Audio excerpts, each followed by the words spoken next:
Hey, good evening, guys. Got a Bauer variable speed compact router. Compact router is normally called a trim router, but this is a little bigger than a trim router. Okay, it advertises 6.5 amps, 10,000 to 30,000 RPMs, 1 1/4 horsepower. That's a lot of horsepower in a small router like this. Includes 1/4 inch collet, straight guide, and 2 wrenches. So let's see how it works. Router. Accessories.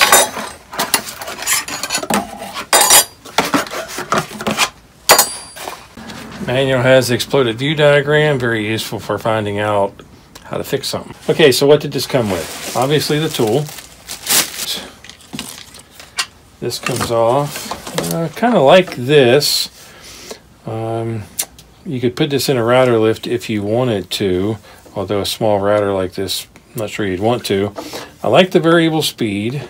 They caution you in the manual to only grip this on insulated surfaces, which would be this top right here, because it can come in contact with its own cord. I've never had that happen with a router, but I guess it could happen. Now how this works, it has a rack here. So that's how you do your adjustment. And it has graduated marks here. So it has 0 to half to 1. 1's not labeled, but that would be the next label. 0 millimeters, 10 millimeters, 20 millimeters, 25 millimeters. Kind of like that. So this is the foot. It's got a very nice clasp on it. I think you can get good pressure, stability, and you can adjust this to go up and down the router. So it seems to fit pretty tight. It has a removable base, and you can replace that with something else if you have fixtures in mind. Features are pretty basic. I think all of these come with a slide. It can go this way to push against something, in which case you would do it like this. Or it can go this way to hold your distance from an edge. So it's a little versatile. The attachment screw has a square nut under the head. Put that in, and that slot will hold it in place while you put this on. There we go. Now to use this, you put it like this, tighten that up. That seems fairly convenient. Now I could use it to set my distance from the edge. And we'll actually do that. Spare brushes. In my opinion, you have to get a hell of a lot of use out of this to even need these brushes. There is a wrench for the motor, but it also has this pin. So that's almost like a backup, in case your pin ever breaks, I reckon. And then this would be the collet nut. I hesitate to say this is 1/4 inch only, but that's the only collet they give you. You might have to get a new collet nut to go bigger. But that's a lot wider than the normal ones.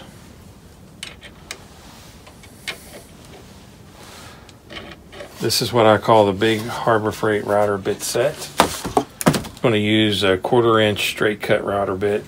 Insert that in. This is kind of a funny thing with those collets. I put that down in there, but after you tighten it real good, sometimes it won't lift out. You got to take the collet nut out also. So I can use the motor lock, tighten it by hand, get it with the wrench. I want to be sure I get that nice and tight. Or I can use the wrench for the motor and do it this way. So that loosens it. And this tightens it. Not sure why they decided to give you both when you have the pin, but I guess they reckon at some point in time the pin's going to break. Okay, so let's get the bottom back on. Line up the adjustment. I don't have that in the right place to use that scale. So let's adjust that. Right there's why they gave that to you. sometimes it's hard to get a hold of that base with enough force to break that loose. So this worked out better. So let's put this on. We'll go to 0, and that's below the surface. I need to pull that back out a little bit. If I look at that, that's 0, but this is below the surface. So let me clamp this down at 0, and that router bit is below the surface. So I want to pull that up a little. Technically this will make it 0. So now if I can just tighten that, but I got to take the base off to do that. I think I do, maybe you don't. Well, let's try using the pin.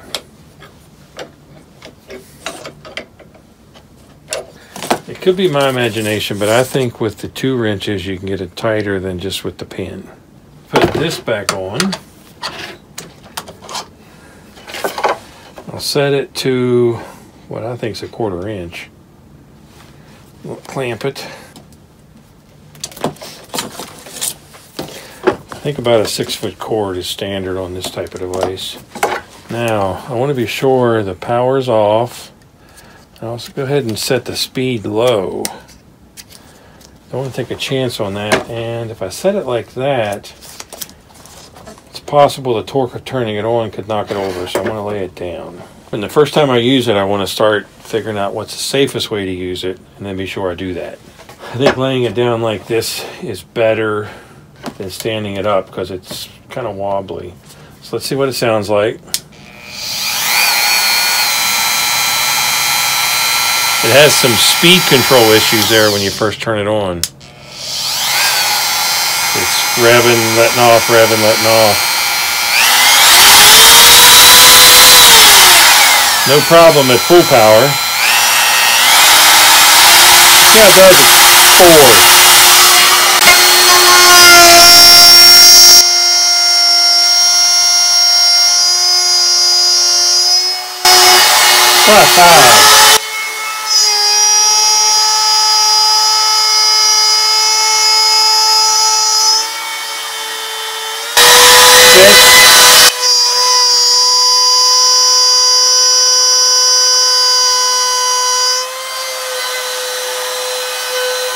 There's the highest it'll go.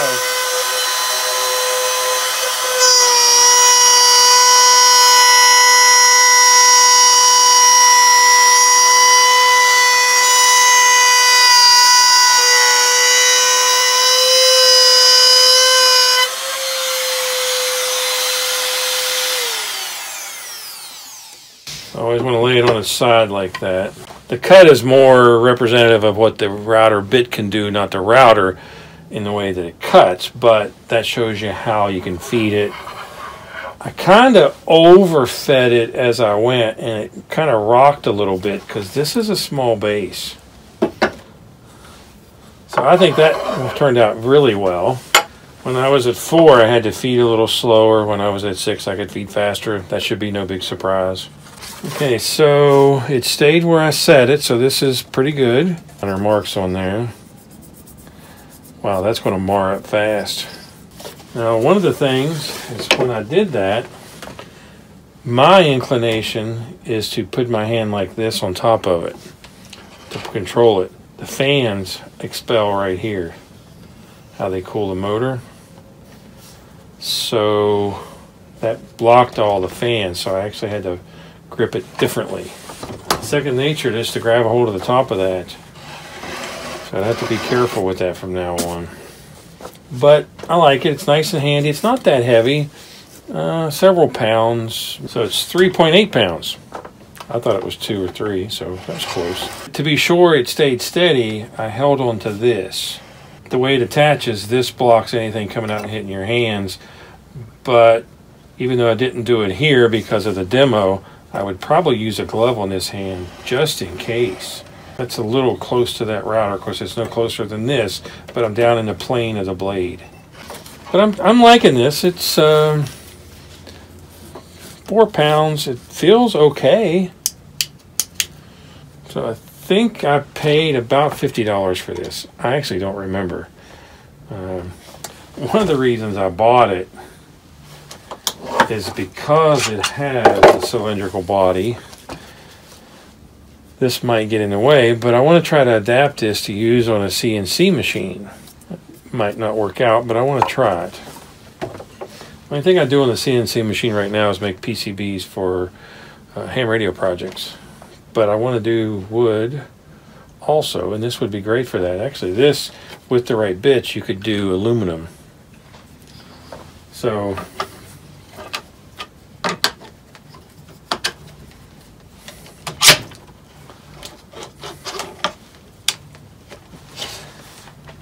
as a base trim router, which is what it really is, they call it a compact router. I call it a trim router.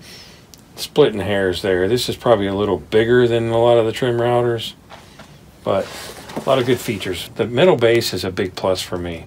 It's going to last a lot longer than a plastic base. Okay, so if you like the videos, please subscribe to my channel. Thanks for watching.